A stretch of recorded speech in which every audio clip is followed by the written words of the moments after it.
안녕하세요. 남편과의 싸움으로 고통받고 있는 30대 여성입니다. 결혼한 지 올해로 1년이 조금 넘었는데 요새 남편이 하는 짓을 보고 있으면 도대체 저랑 결혼을 왜 한 건지 모르겠습니다. 저는 평생을 함께할 사랑하는 배우자와 가정을 꾸렸다고 생각했는데 남편은 시부모님께 딸 하나 구해다 드리고 싶었던 건 아닌지 남편 하는 짓거리를 보고 있으면 정말 별의별 생각이 다 들더라고요. 그래서 남편에게 이혼하자고 했는데 남편은 이마저도 시부모님 가슴에 대못 박는 일이라며 이혼은 절대 못한다고 나와서 요새 골치가 아파 죽겠습니다. 아무튼 제가 이렇게 생각하게 된 이유는 정말 많은데 그중 몇 가지만 허심탄회하게 털어놓을게요. 남편과는 사회생활을 하면서 알게 된 사이예요. 남편이 제가 다니는 회사의 거래처 직원이었지요. 업무적으로 몇 번 같이 일을 하게 된 적이 있는데 그때 남편이 먼저 저를 보고 반했다고 들었습니다. 그리고 젊은 직원들만 보면 짝지어주길 좋아하던 저희 팀 팀장이 남편과 제 사이에서 다리가 되어주었어요. 솔직히 저는 그렇게 내키는 자리는 아니었는데 팀장이 혼자 신나서 난리도 아니었으니 제 입장에선 적당히 분위기를 맞춰줄 수밖에 없었달까요. 그리고 남편은 남편대로 저랑 만나게 되었으니 신이 났던 모양이고요. 아무튼 그렇게 만난 남편은 저에게 잘 보이고 싶어 안달이라도 난 것처럼 행동했는데 그게 싫지만은 않았네요. 이후로 저희는 1년이란 짧은 시간을 연애하고 결혼을 약속하게 되었습니다. 갑자기 결혼을 서두르게 된 건 남편의 나이가 33이었는데 하루라도 빨리 안정된 가정을 꾸리고 싶다고 했거든요. 저는 31살로 제 기준에서 말하자면 그렇게 결혼이 급하다고 생각하진 않았어요. 주변에도 아예 20대 후반에 결혼을 한 친구들도 있었지만 30대 중반까지는 일만 하겠다고 선언한 친구들도 있었으니까요. 하지만 그건 그 사람들 사정이고 남편은 하루빨리 저와 가정을 꾸리고 싶다고 졸라댔으니 그리고 연애하는 동안 크고 작은 다툼 없이 마치 무르르듯 지냈거든요. 그래서 결혼을 한다면 당연히 남편이나 남편 같은 사람과 하는 게 맞다고 생각했기에 알겠다고 했지요. 결혼할 때 양가로부터 크게 도움을 받은 건 없어요. 일단 시댁이나 친정이나 상황이 비등비등했거든요.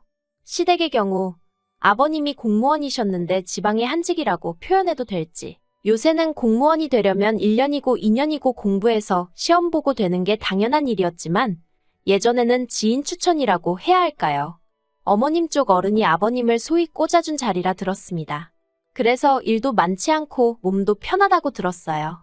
대신 월급을 제외하곤 수당이라고 딱히 받을 것도 없어서 어머님 아버님이 사는데 무리는 없지만 결혼하는 아들한테 뭐 하나 턱하니 해주실 사정은 아니었지요. 저희 친정은 친정 부모님 명의로 집이 2채 정도 있기는 했지만 친정아버지는 은퇴를 하신 상황이었거든요. 그렇다 보니 가지고 있던 아파트를 담보 삼아 대출을 받는 것도 불가능한 것은 아니었지만 그러면 상환은 어떻게 할 것이냐 그것이 문제였달까요. 그래서 제가 먼저 시댁에서도 아무것도 안 해주시는데 굳이 우리라고 무리할 필요는 없지 않냐며 아무것도 안 해주셔도 괜찮다고 말씀드렸습니다. 참고로 남편에게는 이 부분에 있어서 상의를 하진 않았는데 시댁에서 도와주지 않는다는 이야기를 들을 때 저 역시 남편이나 시부모님에게 특별한 이유를 들은 것도 아니고 이해를 부탁받지도 않았기에 똑같이 행동했어요. 하지만 남편은 나중에 이 얘기를 끄집어내서는 제가 시부모님을 무시한 거라는 말도 안 되는 억지를 쓰더라고요. 아무튼 그렇게 신혼살림을 차렸는데 저는 사실 그렇게 살가운 성격이 못 됩니다. 친한 친구들도 3, 4명밖에 없을 정도로 내성적이고 사회생활은 말 그대로 사회생활을 하는 거지 제 사생활 이야기를 한다던가 고민거리를 털어놓는 일은 절대로 없어요. 그리고 남편도 연애할 때는 이런 제 성격을 좋아라 했습니다. 전에 사귀던 여자는 술자리하고 남자 여자 가릴 것 없이 사람을 너무 좋아해서 자기가 신경 쓸 일이 많았는데 저는 회사 집 운동 이렇게 3가지만 반복하고 친구들을 만나도 밥 먹고 커피 마시는 게 전부니 자기가 안심이 된다면서요. 그런데 막상 결혼을 하고 나니까 제가 나서서 집안 행사, 예를 들어 어머님 아버님 생신부터 시작해서 명절이라던가 그럴 때마다 어떻게 할지 뭘 먹을지 어디를 갈지 전부 다 제가 나서서 자리를 만들고 분위기를 이끌어 나가길 바라더라고요. 심지어 집들이 하던 날에는 대뜸 저더러 시부모님 앞에서 간드러지게 트로트 한 곡 뽑아보라는데 기분이 정말 좋지 않았습니다. 당장 친정부모님 앞에서도 내키지 않는 일인데 시부모님을 비롯한 시댁 식구들 다 있는 자리에서 제가 트로트를 왜 불러야 하나 싶었지요. 그래서 웃으면서 싫다고 하니까 남편이 오히려 아주 정색을 하면서 제가 분위기 다 망친다며 며느리가 돼서는 시부모님 기쁨조 좀 되어드리면 안 되냐는 거예요. 어이가 없어서 남편더러 기쁨조가 뭔지나 알고 그런 소리를 하냐 했습니다. 그렇게 분위기가 좀 험악해지고 나니까 그제서야 어머님이 나서서는 저더러 노래 안 해도 된다며 괜찮다 하셨는데 그나마도 나중에 집에 가실 때 따로 저를 불러서 그러시대요. 원래 하기 싫어도 남편이 해달라고 하면 한 번씩 해주고 그러는 게 아내가 할 일이라나요. 그리고 아버님이 트로트를 좋아하시니까 다음에는 한 곡조 연습해오랍니다. 황당해서 말도 안 나오더라니까요. 그리고 이후로도 그런 비슷한 일들이 반복되었어요. 저는 전혀 준비가 되어 있지 않았는데 남편은 제가 눈치껏 센스껏 어머님 아버님을 챙겼으면 하는 것들이요. 매주 금요일 저녁이면 남편은 어머님 아버님께 전화를 드리고는 저와는 상의도 없이 선의 바꿔줄게 하고는 전화기를 넘기기 일쑤였습니다. 그러면 솔직히 무슨 말을 해야 할지 모르겠더라고요. 어머님이 궁금해하시는 건 당신 아들이 어디 아픈 데는 없었는지, 뭘 먹고 출근을 했는지, 날씨가 더운데 옷은 어떻게 입고 다니는지, 솔직히 죄다 남편에게 직접 물어보시는 편이 훨씬 빠르겠다 싶은 것들이었으니까요. 그런데도 구태여 저랑 통화하길 원하셨고 말씀하시길 어머님 친구분들 딸들이 그렇게 잘하더라면서 당신도 공연이 보고 싶다던가 쇼핑이 가고 싶다던가 하지만 솔직히 제 입장에선 그런 어머님의 말씀이 무척이나 부담스러웠습니다. 일단 저도 남편과 마찬가지로 직장 생활을 하고 있었던 데다가 시댁은 차로 왕복 4~5시간은 걸렸으니 까놓고 말해서 어떻게 해달라는 말씀이신지 종잡을 수가 없었달까요? 하지만 남편이 말하기를 시부모님은 꼭 뭔가를 바라고 하시는 말씀은 아니라며 저더러 전화통화만이라도 진심을 다해서 하라대요. 1~20분도 아니고 1시간을 말이에요. 그래서 언젠가부터는 아예 금요일 저녁 8시부터 9시는 어머님 아버님과 통화하는 시간, 이렇게 제 나름대로 스케줄로 정해두었습니다. 그랬더니 남편이 한다는 소리가 저더러 너무 일하듯이 하는 거 아니냐면서 의무감에 할 거면 하지 말랍니다. 진심과 성의 그리고 뭐 사랑이 느껴지질 않는다나요. 정말이지 그때는 남편 멱살이라도 잡고 싶은 심정이었어요. 이러면 이래서 별로다. 저러면 저래서 별로다. 정말이지 어느 장단에 춤을 춰야 할지 미치겠더라고요. 하지만 이런 크고 작은 일들에도 불구하고 저는 제 나름대로 남편과 제가 자라온 환경이 판이하게 다르고 남편은 며느리의 입장이란 게 어떤 의미인지 잘 모르니 저러는 거라고 어떻게든 남편을 이해해 보려고 했어요. 그래서 남편이 말도 안 되겠으는 억지에도 웬만하면 알겠다고 내가 시정하겠다고 말하고 상황을 어떻게든 정리하려고 들었지요. 하지만 그러는 것도 하루 이틀이지. 결국 얼마 전의 일로 전 완전히 폭발해버리고 말았네요. 거의 평생을 한 지역에서 근무하시던 아버님께서 어떤 이유 때문인지 서울로 근무지가 변경되었다고 연락을 받았습니다. 어머님은 아버님이 그간 하신 고생이 드디어 빛을 보는 거라며 무척 기뻐하셨고 그 일로 남편하고 어머님 통화도 길어지던 차였어요.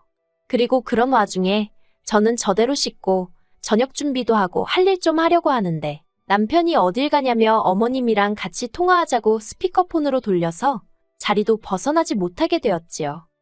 그런데 남편이 갑자기 그럼 아버지는 올라오셔서 어디에 계시냐고 물었습니다. 저 또한 저도 모르게 그 질문에는 귀가 쫑긋 서더라고요. 그리고 어머님은 뭐가 걱정이냐면서 너네 집에 있으면 되지 그러시대요. 저희 집 말이에요. 남편이랑 저랑 있는 돈 없는 돈 다 끌어다가 구한 집으로 방이라고는 2개밖에 없습니다. 그나마 안방이 작아서 옷 넣을 곳도 마땅치 않거든요. 그래서 방 1개는 드레스룸 겸 창고로 쓰고 있어서 누가 와 있고 할 만한 자리도 없어요. 어머님도 집들이 때 오셔서 다 보셔서 아시고요. 그런데 너무나 태연하게 너네 집에 있으면 된다는 어머님이나 거기다 대고 그러면 되겠다고 동조하는 남편이나 둘 다 이해가 되질 않았습니다. 그리고 이후로 전화를 끊기 전까지 남편과 어머님 둘이서 몇 마디 더 주고받던데 솔직히 귀에 들어오지도 않대요. 저는 아무 말도 하지 않았습니다. 당장 내일 오신다는 건 아니었고 지나가는 말씀으로 하신 소리일 수도 있었지만 그냥 머리가 너무 아팠어요. 그래서 그냥 가만히 있는데 남편이 먼저 저더러 들었지? 하고 말을 걸더라고요. 그래서 응, 듣긴 들었지 했습니다. 그러자 또다시 남편은 저더러 말투가 그게 뭐냐고 꼬투리를 잡길래 더는 안 되겠다 싶어서 솔직하게 제 생각을 털어놓았어요. 나는 아버님이 우리 집에 와 계시는 건 반대라고요. 퇴근하고 집에 오면 편하게 쉬고 싶은데 아버님이 계시면 어떻게 쉬냐고 잘할 자신이 없다고 했습니다. 그랬더니 남편이 금세 안색을 달리하고는 아버님이 평소에 저한테 얼마나 잘해주셨는데 말을 그렇게 하냐며 잘하려고 노력할 필요 없대요. 아버님은 원래 그런 거 신경 안 쓰신다나요? 뭘 몰라도 한참 모른다 싶어서 황당했지요. 도저히 말이 통하지 않는 것 같아서 남편에게 좀 더 직설적으로 말을 꺼냈어요. 아무리 아버님이 나에게 잘해주셨다고 해도 솔직히 내가 시댁에 가서 발 한번 쭉 펴고 앉아있어 본 적이 있기라냐? 누가 나한테 물 한 잔 떠다 준 적이 있기를 하냐? 당신이 말하는 아버님이 나한테 잘해주신 거 솔직히 뭘 말하는지 모르겠다. 아무튼 나는 아버님이 와서 지내시는 건 반대다. 그것도 하루 이틀도 아니고 1년씩이나 절대로 안 된다. 그랬더니 남편이 저더러 생각이 글러먹었대요. 일단 아버님이 서울로 올라오시게 되었으면 축하부터 해드리는 게 정상 아니냐면서 그런데 제 머릿속에는 축하는 뒷전이고 그저 아버님이 여기 와서 지내시게 되는 거 그거 반대할 생각만 가득 차 있다나요. 그리고는 저 같은 며느리를 보게 한 자기가 죄인이라면서 아버님께 너무 죄송하고 아버님이 불쌍하답니다. 정말이지 이때는 저도 인내심이 끊어지는 기분이었어요. 그래서 오죽하면 정말 마지막이다 생각하곤 한 번 더 이야기했습니다. 아직 일어나지도 않은 일로 당신과 싸우고 싶지 않고 신혼집이고 방도 없는데 아버님이 오신다고 하니 나로서는 당황스러울 수밖에 없는 거 아니냐. 그러면 당신도 나를 이해해줘야지 무턱대고 나를 나쁜 며느리로 몰아가면 어떡하냐? 솔직히 마음 같아선 왜 못 알아들어 처먹느냐고. 욕이라도 퍼붓고 싶었는데 그러면 절 잘 키워주신 친정부모님 얼굴에 괜한 똥칠하는 꼴이 될까봐 최대한 억누르며 제 분노를 비췄어요. 그리고 무엇보다도 어찌됐건 남편과는 싸우고 싶지 않았습니다. 말이라는 게 한 번 뱉으면 두 번 다시 주워 담을 수 없기에 서로에게 비수가 될 법한 말은 안 하려고 나름대로 제가 노력을 한 거지요. 그런데 남편은 저더러 생각하는 수준이 천박하다면서 자기였으면 장인어른이나 장모님이 서울로 오시게 되면 당연히 저희 집에서 모실 거라나요. 그런데 저희 친정부모님은 애시당초 서울에 살고 계시고 제가 생각했을 때 저희 부모님은 그런 이야기는 지나가는 말이라도 하다못해 농담이라도 하실 분들이 아니세요. 그래서 제가 남편더러 그런 일은 애시당초 있을 리가 없으니 말해봤자라고 쏘아붙여버렸지요. 그리고 그렇게 다음날이 되었습니다. 서로 투명인간 취급하면서 하루를 보낸 거지요. 남편이 미우면서도 한편으론 언제까지 이래야 하나 싶어서 솔직히 답답했네요. 그런데 그때 어머님한테 전화가 왔습니다. 무슨 일인가 하니 남편이 아버님 오시는 문제로 어머님한테 연락을 드렸던 모양이에요. 드레스룸을 비울 거니까 거기서 생활하시면 된다면서 짐을 보내라고 했다나요? 그러면서 어머님이 저더러 아버님은 아침 식사는 꼭 하셔야 한답니다. 국이든 찌개든 하나는 있어야 하고 재탕하는 건 안 좋아하시니까 그런 줄 알라대요.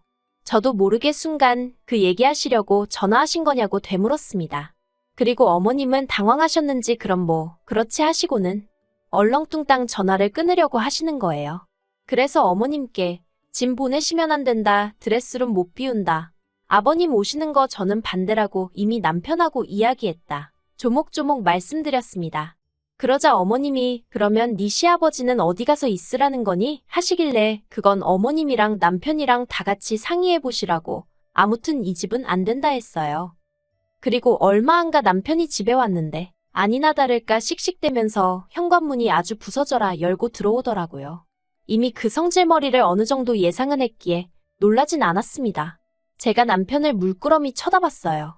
그랬더니 저더러 말 다 했냐면서 아버지가 아들 집에 오는 게 뭐가 어떻냐고 악다구니를 쓰대요. 그래서 이게 당신 집이냐 물었더니 저더러 그럼 네 집이냐입니다. 그래서 제가 말 잘했다고 내 집도 아니지만 당신 집도 아닌데 왜 무조건 아버님을 여기서 모시겠다고 우기냐 받아쳤네요. 그리고 그렇게 아버님이랑 같이 살고 싶으면 이 집 전세 빼자고 그리고는 반씩 나눠서 그 돈으로 당신은 당신 아버지 모시고 살든지 알아 했습니다. 나는 나대로 살겠다고요. 남편이 지금 무슨 뜻인지 알고나 하는 소리냐며 목에 핏대를 세우길래 왜 모르겠냐고 갈라서자고 저도 똑같이 핏대를 세웠지요. 그랬더니 이제 남편이 한다는 소리가 자기는 절대로 저랑은 못 헤어진답니다. 어떻게 부모님 가슴에 대못을 박냐면서 자기가 저한테 언제 뭐 바란 게 있었냐대요. 직장을 안 다녀도 좋고 살림을 못해도 좋으니 딸 같은 며느리만 돼달라는데 그게 그렇게 어렵냐고요. 어이가 없어서 막말로 자기가 생활비로 돈 1,000만 원씩 가져다 줄 수 있는 것도 아니면서 무슨 직장을 안 다녀도 좋고 살림을 못하면 뭐 이모님이라도 불러줄 건가요? 그럴 주제도 못 되는 인간이 제가 차라리 나 혼자 살면서 돈 벌어 먹고 사는 게 몸 편하고 마음 편하겠다고 그 딸 같은 며느린지 나발인지 제발 어디 가서 새로 구하라 했습니다. 나는 못하겠다고요. 그리고 이후로 집요한 남편의 성격 탓에 깨끗이 갈라서질 못하고 이렇게 시간을 끌고 있네요. 저는 친정에 와 있고 전세는 집주인한테 사정을 말했더니 걱정 말라며 보증금부터 빼주더라고요. 집주인도 시집살이 하다가 이혼했다더니 말이 어찌나 잘 통하던지 몰라요. 이제 법적인 것만 마무리되면 되긴 하는데 어이없는 건 아버님은 서울에 안 오시게 되었어요. 막상 올라오시려니까 아들 며느리 이혼한다 난리지. 그리고 서울엔 연고도 없지. 그러니 이래저래 안 오시기로 했다대요. 그 이야기를 들었을 땐 도대체 제가 남편과 왜 그렇게 다툰 건가 싶다가도 지금이 아니라 언제라도 터질 시한폭탄이었다. 그나마 애 없을 때 알게 돼서 다행이다. 그렇게 생각하면 또 나름대로 마음의 위로가 된답니다. 아무튼 이렇게 털어놓고 나니까 좀 살 것 같네요.